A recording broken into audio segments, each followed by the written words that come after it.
Venerable Bhikkhus, brothers and sisters, is this life you lead now a creation by you? First question. I repeat that again. Is the life you lead now a creation by you? Second question. Or is it the result of a creation by another? It is the result of cause and effect, and when the cause is removed, the effect will disappear. Now there are four things to discuss. Is the present life a creation by you? The answer is no. You may think that it is a creation by you, that the previous birth, it is something connected with the present life that existed at that time. And in this life too, there is something connected with the previous life that exists now. Therefore you think of a continuity, but actually it is not a creation by you. First and the foremost thing is, if there is a person called you in yourself, there is no being as such in yourself. I think you have heard sufficient discussions on this subject of the creation of the being in you, that it is completely an illusion created by the five grasping groups. In every thought you create to perform the acts of the six sense bases, there arises a delusion as if somebody is the author of that activity. And that delusion gives you that impression. The worldling lives in that belief that there is a being due to this impression created in every thought that arises in him. And he attributes all his activities as committed by this so-called being in him. I need not go in detail into how this delusion is created, because you have heard sufficient discourses on this subject, and you know that it is a creation and nothing but a creation, caused by the consciousness. The very act of seeing, hearing, smelling, tasting, contacting and thinking, the functions performed by the sense bases, they are merely a creation of a thought. It is the thought that enables you to see, enables you to hear, enables you to smell, enables you to experience taste, contact and even thinking. It's a thought. And I have explained to you that in the thought that you create, the very thought that helps you to experience the sense object, in that very thought there is a delusion created around the body you possess, that there is a being and that is yourself. This being which is created as a delusion in your mind possesses the body you possess, and it is he who experiences these six sense bases, activities, when in fact they are caused by cause and effect.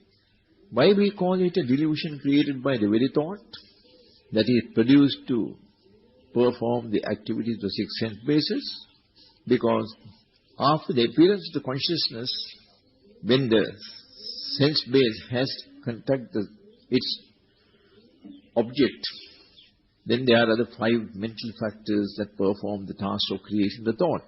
They are contact, feeling, perception, volition and attention.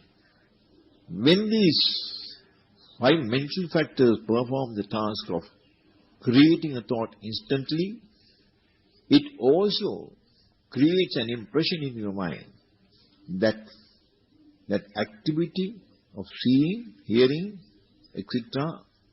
is committed by a so-called being in you.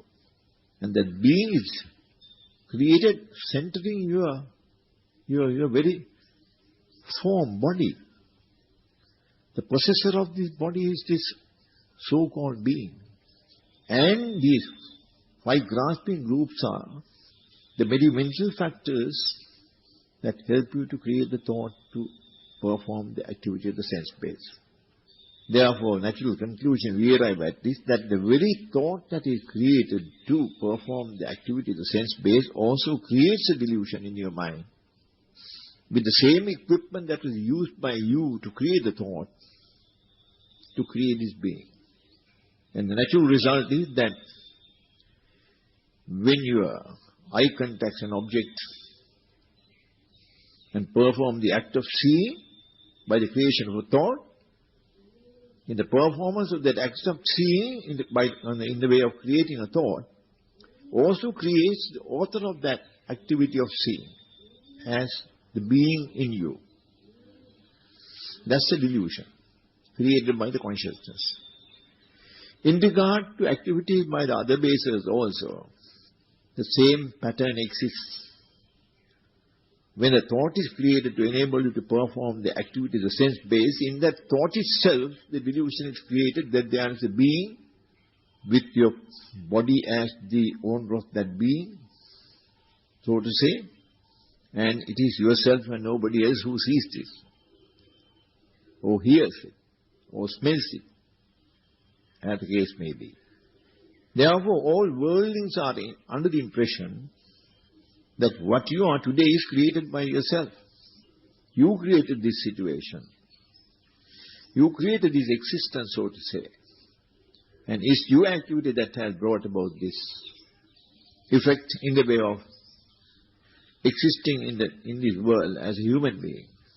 That is the impression created by this delusion of a being being present in you in all your activities. There are 6 things that you can do as a human being, that is seeing, hearing, smelling, tasting, contacting, thinking. Such activities are all performed by this so-called being whom you believe in as the author of the activity. With many it is not so. Then the question was asked whether it could be an outsider who has created this situation for you. No. Nobody is involved except yourself. And when I use the word yourself, it's not actually a person as such, though I use that word yourself. Your responsibility, in other words. What you are is your responsibility. What you have is what you have created.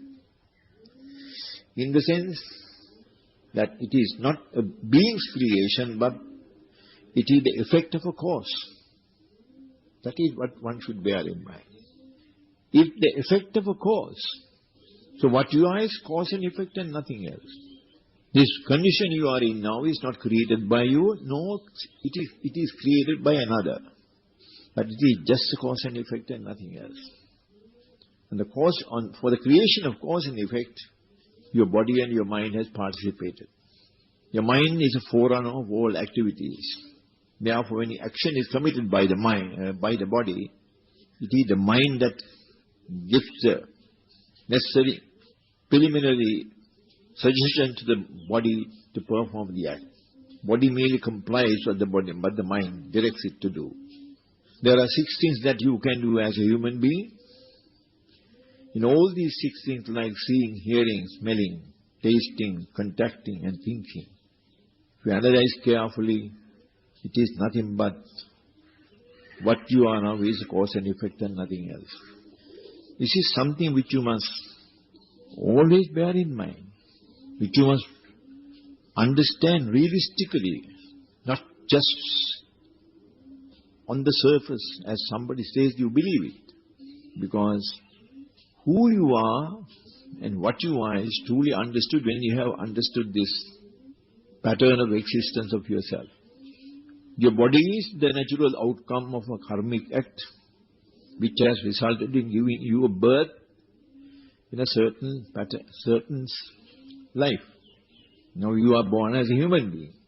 It is the karmic force that directed you to be born as a human being. And the natural outcome of you being born in a human world is that you will be produced by the result of the father and mother associating with each other. That's the result. It is so in any other aspect too, in the animal world, plus in any other, even the plant world it is there. The opposite sex, they get together and then form the first cell. And that develops. And what you are is that development. That is your body. Mind is again mental energy, is being moved about as a result of desire.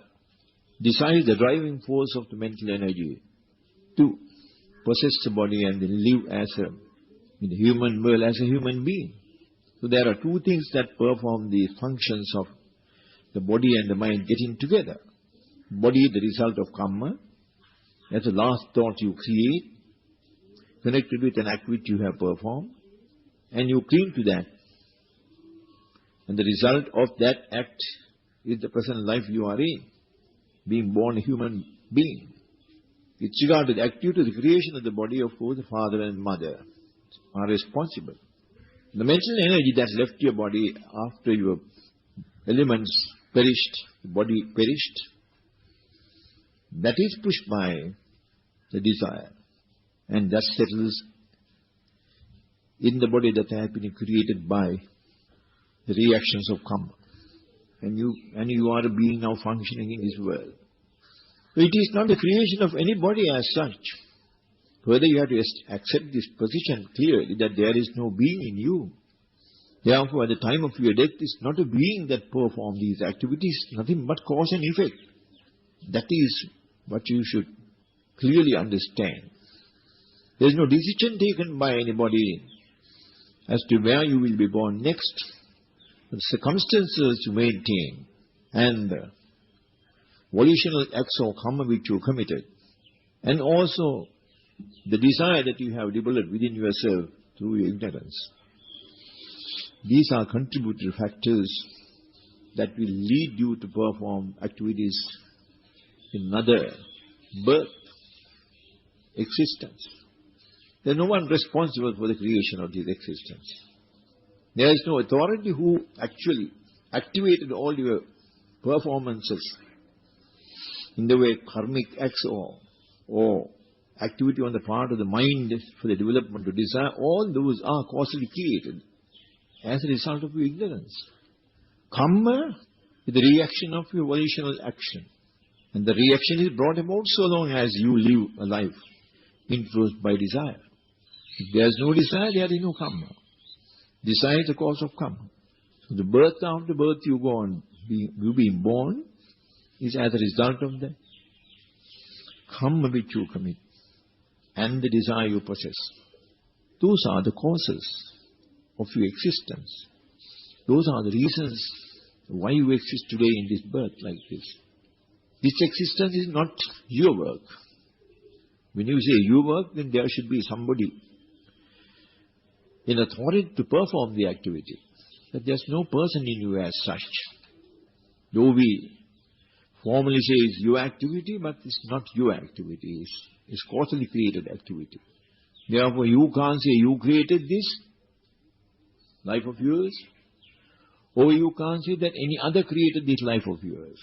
This is just cause and effect and nothing else.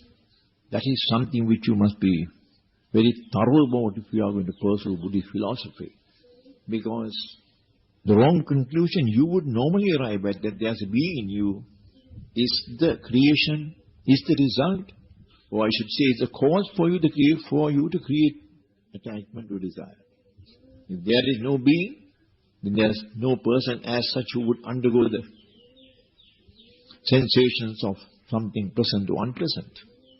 And there is no one who would pursue that pleasant sensation to experience more pleasant sensations, or to pursue the unpleasant in the way of being disappointed, not expecting what you thought for, what you aspired for. That is something pleasant. So you see, the mind is reacting very well to these circumstances. Mind reacts because there is some person in authority who makes the mind to react that way. And that reaction that is caused by maybe the illusion created in your mind that you are a being, that enables one to enjoy the feelings of either pleasant or unpleasant. When you say pleasant or unpleasant, there is no one in authority or one existing who enjoys that. You can consider one has a pleasant feeling or unpleasant feeling. But to pursue that further and then create the desire for it and or the aversion for it is a result of somebody pursuing that activity of enjoying the present or creating unpleasantness or aversion about that which did not appeal to him. And who creates that? The so-called person who is pursuing these activities is this by grasping groups. In every thought that you create to perform any activity, the 5 grasping groups which are also the same as the 5 mental factors that help to create thought, they perform this activity of creating an imaginary person. And it is he who pursues what is good and pursues what is bad. One would ask the question, if one feels that something is good or something is bad, how does he come to that conclusion? How is he made to feel that way? To select something as good and something as bad is your past experiences. From the day you started desiring for these things, you created the desire, and based on that, all your future activity is on your past experiences. When something appears pleasant to you, know that is something which you can enjoy, and you pursue that enjoyment to create the desire. Desire cannot be just created by knowing something pleasant. Also, aversion also cannot be created by knowing something unpleasant. You know something is pleasant, you know something is unpleasant, but that doesn't create a desire. Desire is created normally as a result of pursuing what is pleasant and pursuing what is unpleasant. That's something which you must give thought to. And in that case, when when a pleasant sensation is pursued or unpleasant sensation is pursued to create desire or aversion, it is that being that has been created in you that does that task. Now in the dependent origination, it is clearly indicated that after the formation or sense-based activity, there arises the consciousness, and the consciousness gives rise to mind and matter. One would ask the question why the formation is mentioned as the result of ignorance, and it is after the formation that consciousness is created. And the resulting from the consciousness is the creation of mind and matter. There must be a plausible reason for that. After the formation gives rise to the consciousness, and the consciousness gives rise to the mind and matter. And these are committed at the 6 sense basis. One would ask the question, what is meant by committing formations in ignorance, which gives rise to consciousness? When the consciousness is responsible for the creation of the thought, for the performance, the activity of the sense base, how is it that formation is the first effect of ignorance, and the formation gives rise to the creation of consciousness, and the creation of consciousness gives rise to ignorance, to mind and matter? That is how the explanation goes. That is how it is said or stated in the dependent origination. Formation is the activity of a sense base. Activity of a sense base gives rise to consciousness. How does that happen? If you analyze the activity of the sense bases carefully, if we take one clear instance like the eye contacting a visual object, first is the eye that has the capacity to see, that catches the visual object. The eye is made up of elements, and so is the visual object made up of elements. And the reflection of the visual object on the retina of the eye is also a physical reaction, not a mental reaction. Therefore, in regard to the creation or formation by the eye in the way of seeing an object, activity has already taken place prior to the consciousness arising, with the eye catching the visual object and the reflection of the visual object arising in the retina of the eye. There is activity already. And it is after that the consciousness appears. The signal to the consciousness appearance as the third party is after the contact is made by every sense base with its object. That is why formation is mentioned at the first instance in the order it occurs, and then arises the consciousness. And the consciousness gives rise to the mind and body, which perform the activity of the creation of the thought and committing that act by the sense base in the way of seeing. Very often this question is asked as to why, if the sense-based activity is committed as a result of the creation of a thought, why is it not mentioned that prior to the formation, the creation of the thought? The only plausible answer one could give is, if you analyze the activities of the mind and body in regard to the creation of a thought and subsequent reactions in the way of seeing, hearing, smelling, performing the task of the sense bases, you find a certain physical activity has already taken place prior to the arrival of the consciousness at the seeing. Therefore, the formation has occurred up to a point, and arrived at the consciousness complete the task of seeing, hearing, smelling, tasting, contacting and thinking. Merely by saying a formation has been created, that doesn't give the necessary importance to the consciousness and the formation of the mind and body. These two are vital functions for the performance, the activity of the sense base.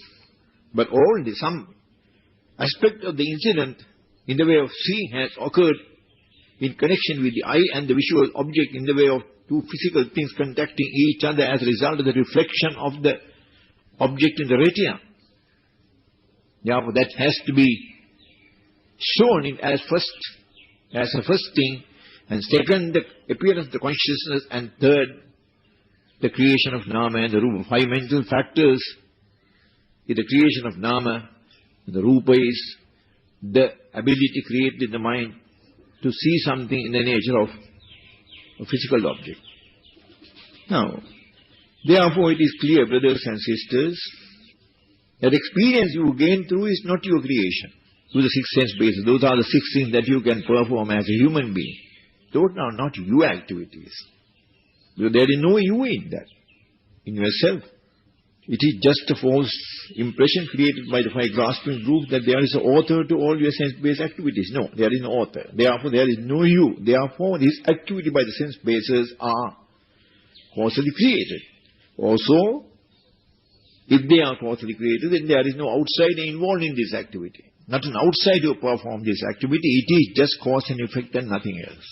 Then Buddha goes further and says that if one could get rid of the cause, the effect will also disappear. What is the cause of all your formations? Desire. You see, create a desire to see, desire to commit activities by the other six sense bases as a result of desire. If desire is not there, you would not be worried about an object outside. Desire wants constant feeding. And the feeding you commit is in the way of either falling into one or two extremes of causing this attachment or causing aversion. And that is the food that the desire requires for its maintenance. And you maintain that by creating always an attachment to aversion. How is desire created? That also has been clearly explained to you. Desire is not the natural outcome of a creation of a thought by you in the way of performing activities of the sense basis. Desire is something which you do or which you perform extra to the activity of the sense base. Activity of the sense base stops at creation of a thought and enabling you to perform that activity in the way of seeing, hearing, smelling, tasting, contacting and thinking. That's all the consciousness does. But you go further. When the mental factor indicates to you that something is good or bad, you as a result of desire pursue that activity for more pleasant sensations to experience. Or if it is something unpleasant, show you a disappointment or the unpleasant experience because you expected something pleasant. And these two things feed the desire. So this goes on incessantly.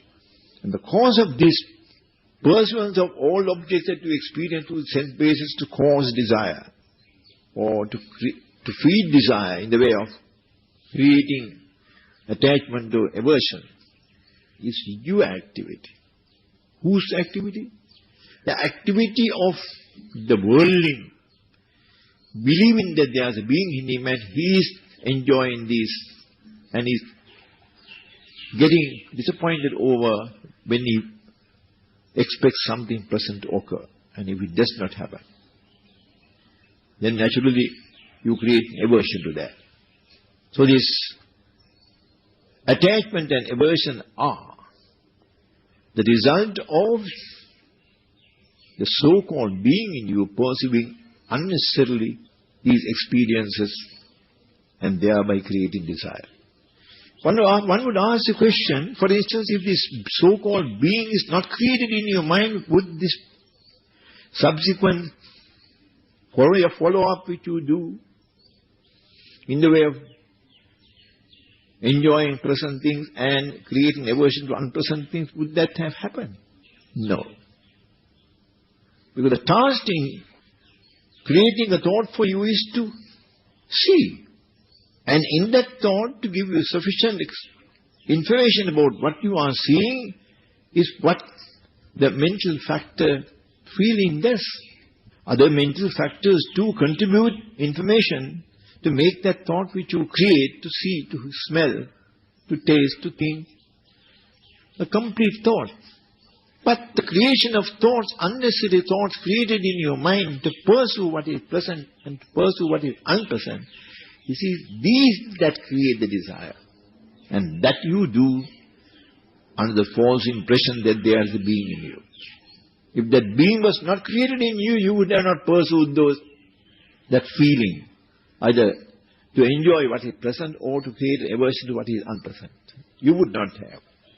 It is the creation of the being in you, the belief you have created in this being that there is a being living in yourself.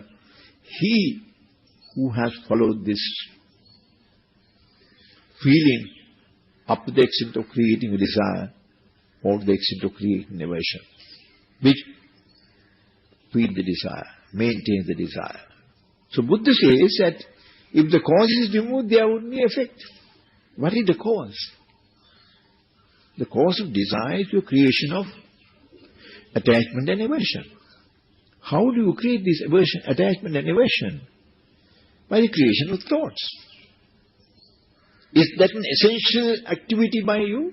No. That is well supported by what the Buddha has advised us to do to get rid of this situation. In respect of your body, in respect of feelings, in respect of thoughts, and in respect of the development of Dhamma, he says, don't allow the mind to fall into the two extremes of aversion or attachment. How?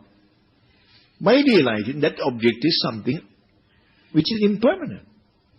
Being mindful of that. Therefore, you can see a thing without falling into the two extremes of creating aversion or attachment. You can smell anything without creating an aversion or attachment in your mind about that object. In the same way, you can experience sense-based activities without falling into these two extremes. You have created desire, therefore you are now in this existence of births and deaths, which is your creation. I say your creation is cause and effect. What is the cause for this? Creation of desire. And who created this desire? The unnecessary activity you pursued in the way of pursuing sensations received through the sense basis, to the extreme end of creating an attachment or aversion. So Buddha says, if you can get rid of the cause, there will not be the effect. Your existence in this birth is an effect. You continue to exist in the births to come are also effects caused, created by you. They are not occurrences without a reason. They are all the result of your willful acts which you have ignorantly committed. That itself will make it clear to you that when you experience something to a sense base, there is no necessity for you to pursue that experience to the bitter end of creating aversion or attachment. That the pursuance of these activities to that end is the activity that has created all the trouble for you. Desire is maintained by such activity. And Buddhas advised you is don't pursue that activity. If you pursue that activity, you will create more and more births and deaths in the future. If you don't pursue that activity, then there won't be more births and deaths in the future. And he also gives you advice how you should avoid that pursuance. Always be conscious that everything is impermanent. Therefore, what you have seen is also impermanent. And there is, if it is correctly understood as impermanent, then naturally there would not be a urge in you to pursue that, to enjoy anything out of it. It's something impermanent, something of no value. Where do you apply that activity to stop further activity of the consciousness to create desire?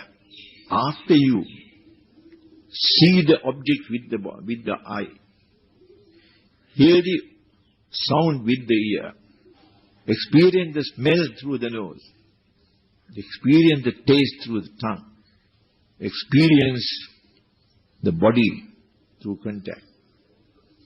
And when a thought arises in you, when this is done mindfully by you, that the object is impermanent, you shut off the natural urge that arises in you to continue to enjoy the object or to create an aversion to the object. Because you have realistically understood the value of that, therefore no value is attached to that object as an impermanent object. And thereby you stop the feeling of desire by your unnecessary activity. That unnecessary activity is created, one can reasonably understand, as a result of you believing a being in you and due to desire. The cause of all your trouble, they are the cause of desire in you. And it is this desire that drives you from birth to birth. So long as you feed the desire will exist in you.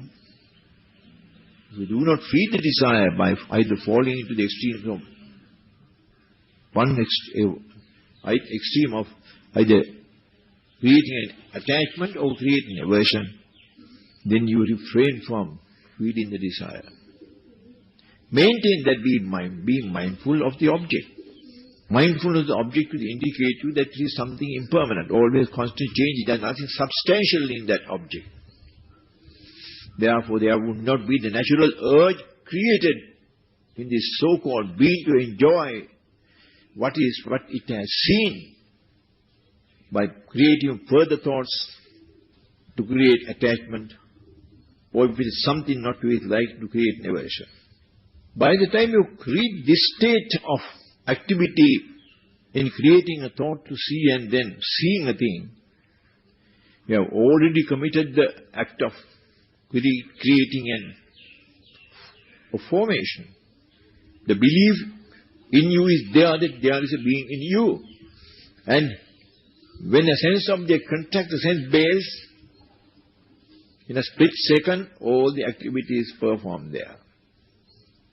You have come to the wrong conclusion that there is a being who has seen, and you pursue what is enjoyable in what is seen, to enjoy that by creation of thoughts, or if it is something to dislike, to create an aversion to it by creation of thoughts.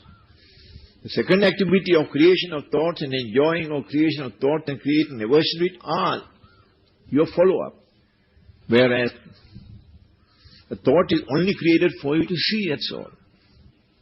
Therefore, desire is not a quality of the mind. It is something which you have created outside and maintaining it as a result of pursuing activity in the way of creation of thoughts which are unnecessary. If you have seen only, that is all. If you have heard only, that is all. If you have contacted something, that is all.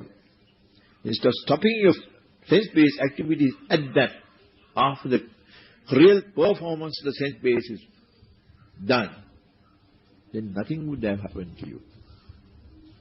But this unnecessary activity which you followed by creation of unnecessary thoughts, in the way of enjoying what is present to you, or in the way of creating an aversion to what is unpleasant to you, that has created this desire in you. Therefore, desire is the cause of your existence. If you get rid of desire, you will not be born again. That's what Buddha says. Get rid of the effect, get rid of the cause, then the effect will not be there. Get rid of the cause, the effect will not be there. Now the 4 sentences which we discussed today is, who created this birth in this world? Did you create this birth in this world? No, I did not create this birth in this world. Did anyone else create this birth in this world for you? No, no one else created this birth in this world for me. Then what is the cause of this birth in this world? It's a cause and effect and nothing else. How to end this birth, cycle of births? When you get rid of the cause, the effect will not be there. The cause is desire, and if you get rid of desire, there won't be a birth for you. You attain Nibbana. It's a very interesting subject for you to think. I again repeat that. Who created this existence to you? Now, are you existing? I am not. No, who is responsible for this existence? I am not. Generally, you are responsible, you feel. It is not so. Is an outsider responsible for this existence of yours? No. What is this existence? It is the result of cause and effect. How could one get rid of this? If one could get rid of the cause, the effect will not be there. I repeat that again for you. Did you create this existence for you? No. Any outsider created this existence for you? No. What is the cause of this existence? This is the result of cause and effect. How could one get rid of it? If one could get rid of the cause, the effect will not be there. The cause is desire. The effect is what you are. If you get rid of desire, then after your death there won't be any further existence like yours. You have reached Nibbana. Thank you very much.